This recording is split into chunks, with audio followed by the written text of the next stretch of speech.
I seduced the jailer into freeing me. Free me and tie him to the post, and I shall make thee king. Shut up! Hello friends and welcome back to ReddX, your source for the freshest daily Reddit content anywhere on the internet. Promise swearsies, it's just a fact. It's totally science. Go ahead and look it up. Today we're jumping into r/RPG/horror-stories. Thank God that the Raw saga is finally over. Now I can survey all of these RPG horror stories, and really I think that I have finally found my niche within this subreddit, and that is posts that are tagged not safe for work. It just provides so much cringe. It provides me with so much life. I absolutely love these posts that push the envelope, so that is exactly what we are going to do today. Push the envelope. I mean, not like we don't do it every other single day that we're doing the channel, but today is extra special because it's coming from RPG Horror Stories, right? So I definitely hope that you guys will enjoy. Let's go ahead and get some plugs and disclaimers out of the way, and then we will jump right into some seductive RPG horror stories cringe.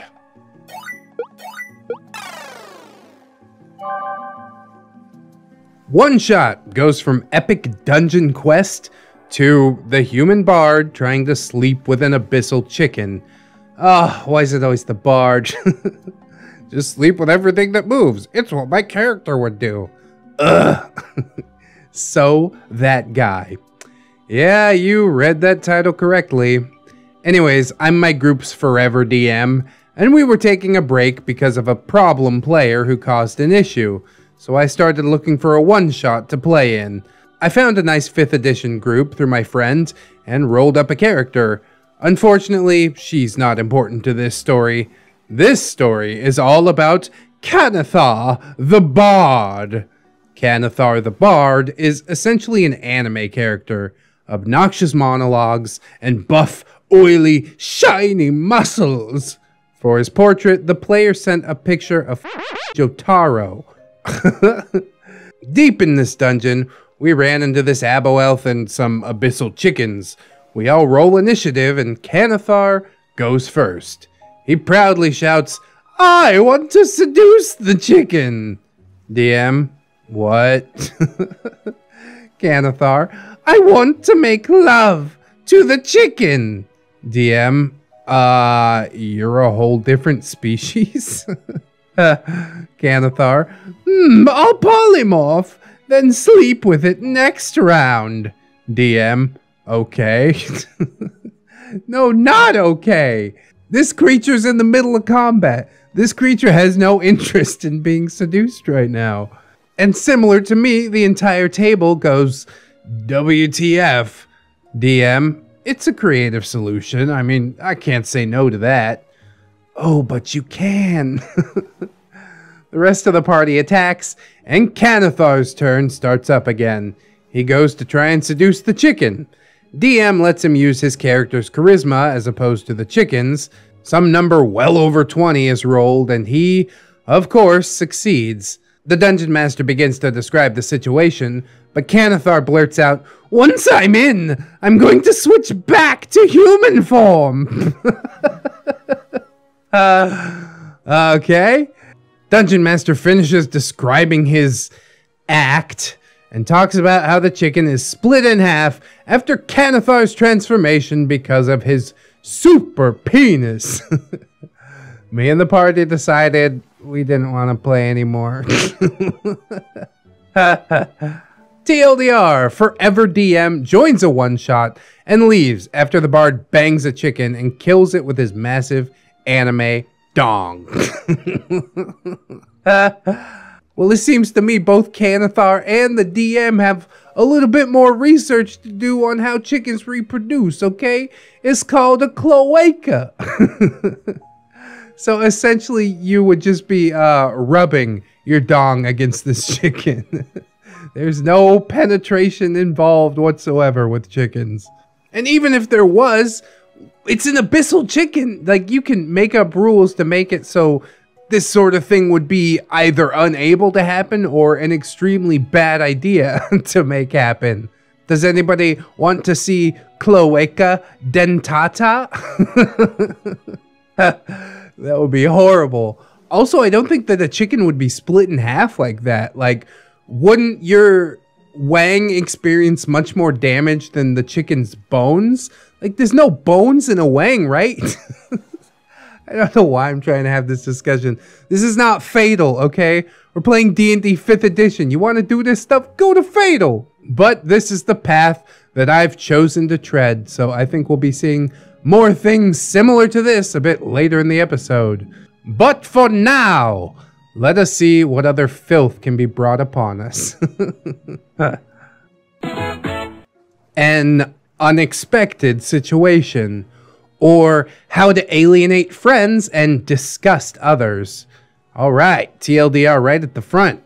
My game was invaded by that guy, who proceeded to be as horrifying, racist, and insensitive as one could possibly be, but thankfully only for one session. So that's good, we get the trigger warnings right up front. Please buckle in for this one.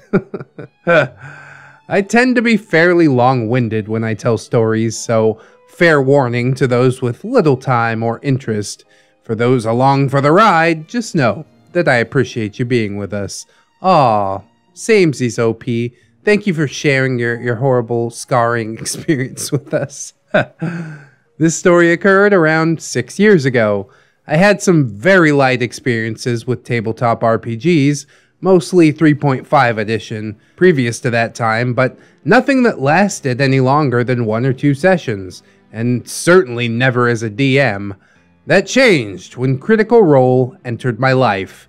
I really wanted to play again, but nobody I knew was willing to DM, even though a couple of people had done it before, so I decided to bite the bullet and throw together my own campaign. Oh, that's the real MVP move. Sacrifice your sanity so that others might play.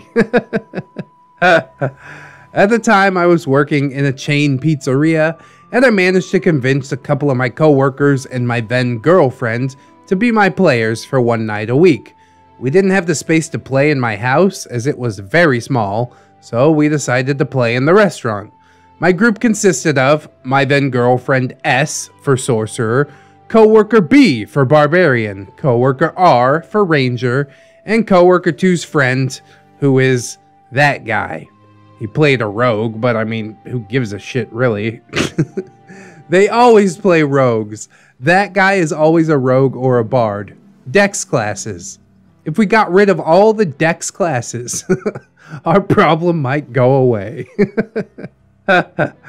Now, sessions 0 through 5 to 6 were pretty damn good, even if I do say so myself. I'd basically given them carte blanche for character creation, as long as they kept it within reason, and as a result, my players were engaged with the NPCs, the story, and most importantly, with each other. The party had just freed a whole bunch of people from captivity, and consumption, most likely, in an underground goblin tunnel complex.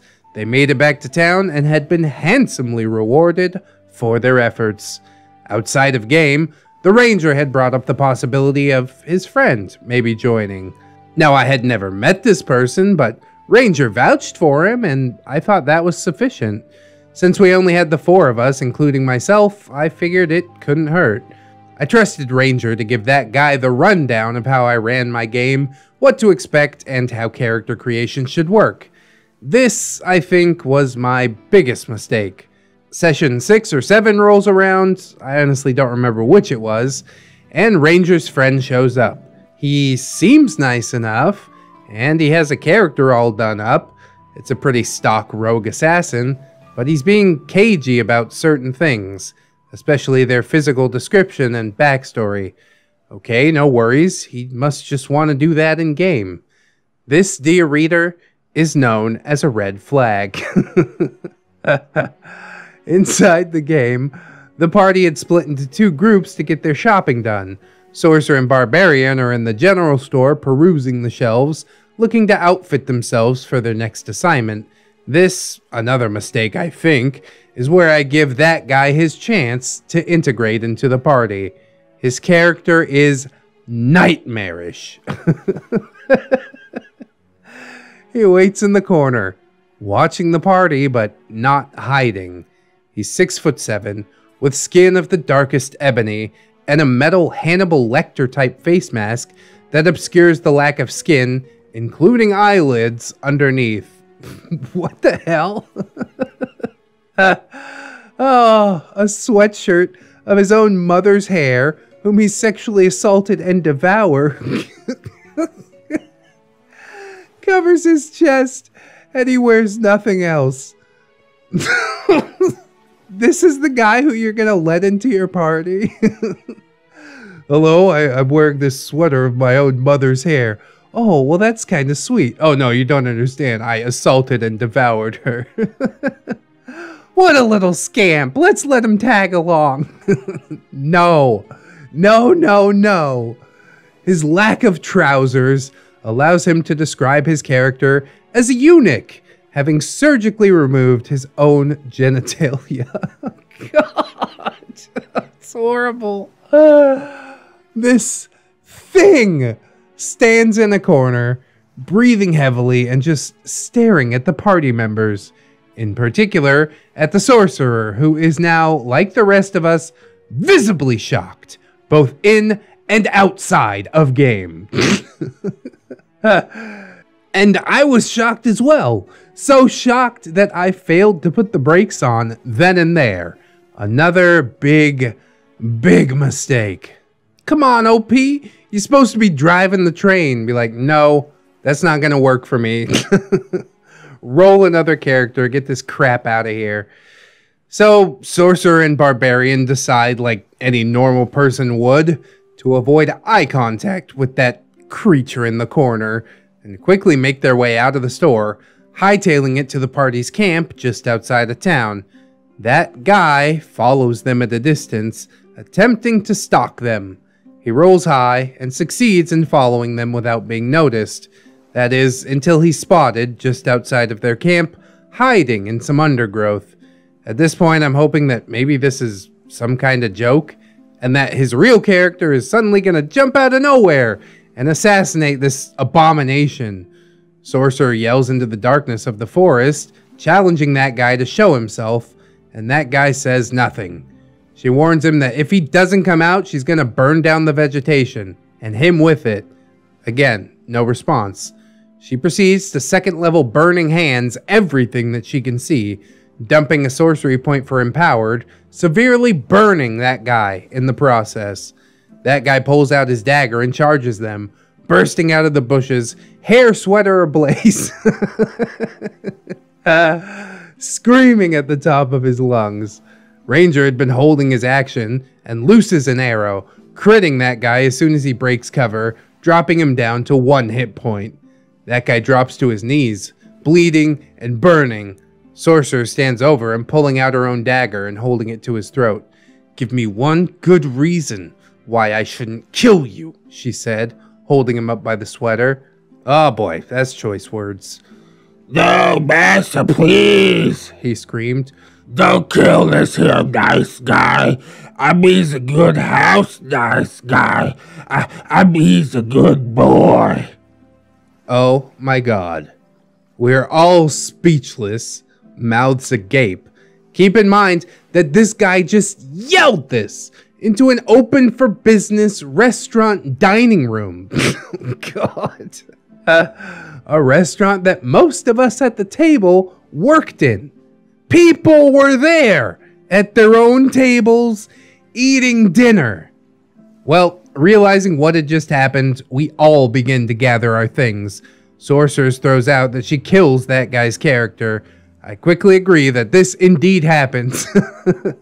And we all get the hell out of Dodge, with that guy smirking and chuckling to himself the whole time. Ugh, he never came back to play again, which is just as well because I sure as hell wouldn't have allowed him to. Amazingly, we never got any complaints from customers that night. I don't know if Ranger continued to associate with him either. I hope not. After that, my girlfriend and I decided that Oh yeah, we had enough space in the house after all. So we moved our weekly game there. It continued on for a while. Another coworker joined us eventually, before the game slowly faded without a very satisfying conclusion. Needless to say, I have learned several important lessons from that session. Everything that happened could have been avoided if I would have been more attentive and discerning. In my defense, I can only say that I was young and inexperienced. Happily, I'm now running a game with my friends that's been going on for almost 3 years. And that, as they say, dear reader, is that. Well, Jesus, OP, you know what they say about birds of a feather. Is Ranger good? Like, I would have a serious conversation with that boy. Like, you vouched for this guy, okay? What is the deal with that? Please give me just one explanation of how the hell this happened. The dude obviously went into the game knowing that he was going to be disgusting and just kind of doubled down on it. I do like the fact that everybody just got up and walked away at a certain point, but that certain point probably should have been way before that, like when dude is standing there describing his own genitalia. Holy God, what an absolute mess. This is one of the best RPG horror stories. Because literally, it is a horror story. They were stalked from the general goods shop to their camp by some abomination. And luckily, I mean, points to Ranger, he did loose an arrow into that guy who he supposedly brought to the game. But yeah, what did this dude think was gonna happen? You know what I mean? I guess his whole goal was like just to play or kill some people, which seems pretty lame, although I have done that in some field sessions that I did with Ramtide. You know, that you wake up with a rock thing. Well, my character was an illiterate mute named Poopfist who broke into another player's base. They'd set up in some police station, and I basically just went in there to steal some of their stuff. Ended up getting locked in a jail cell and almost incinerated. But yeah, that game also ended without a very satisfying conclusion, so I'm kind of sad about that. I do enjoy player killing if it's for, you know, spicing up the game. I don't mind being the one that's killed, especially when your character is as easy to make as it is in field. I swear Ramtide needs to monetize that game sometime, and then you just hear people sitting around talk about, you wake up in a field with a rock. A boof it. And that'll spawn some RPG horror stories all on their own. But yeah, this guy obviously a total freak. I'd be looking at Ranger like he's a little sus after vouching for this guy to get into the game. Whoo boy. Well, we got one more story to go, so let's knock that out and then I'm gonna get out of here for today. But I definitely hope you've been enjoying some not safe for work RPG horror stories. You failed at breaking into the palace. The guards do not fall for your seduction roll. See, here we go again with the seduction. Every goddamn time. And here's what his character was wearing. Don't want to keep that on the screen too long. Quick note. This guy refused to roll anything other than his profession. Dominatrix with a seduce skill. Even when I outright told him that diplomacy would be better.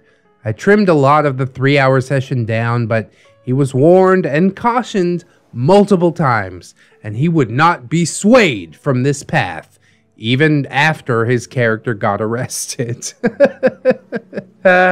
Some good examples of the GM saying, no, that's not what happened, no. I allowed everyone to pick a profession in one of my campaigns, and I told them that we would have some downtime, and I would be having them roll to use that profession to make some money. Most players picked something useful, like they're an alchemist. Awesome, cheap potions for the group. One player made a very big deal that his female character was a dominatrix and fought with a whip. Oh, God. This is the pinnacle of humor for some beards. We was talking about this in the Discord a couple days ago. He described her outfit in detail. Think the Dark Mistress from Dungeon Master 2. Alright, sure. Okay. And honestly, I'd probably be okay with it being okay at this point, but I'm going to be watching. This has put the red flag to half-mast. So the downtime rolls around, and I meet with each player separately to go over how they're making their money. I ask that guy what his plan is, if he finds a brothel to moonlight at, or how he goes about finding clients. He got so offended. Excuse me? Why would I work in a brothel? I'm a lady. Do you know what a brothel is? Dude, you're wearing skin-tight leather with strategic cutouts, but okay, whatever. What do you do during the downtime then if you aren't making money? I seduced the Duke. Yeah, no. You're a new arrival to town. You have a reputation for being a troublemaker here since you barged into a religious service and started going on about how sexual restrictions are evil. I'm pretty sure the clerics of Iomedai don't care who you sleep with or how you go about it, so long as you aren't evil, but you are not allowed access to the Duke's palace. You are turned away at the gate. I wait until night, and I use my climbing kit to climb up to his rooms. Please don't.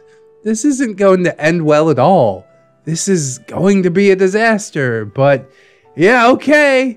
Roll climb and stealth to sneak past the guards. Oh, sorry, they rolled higher than you. You're now surrounded by guards and being held at sword point. They are ordering you to surrender.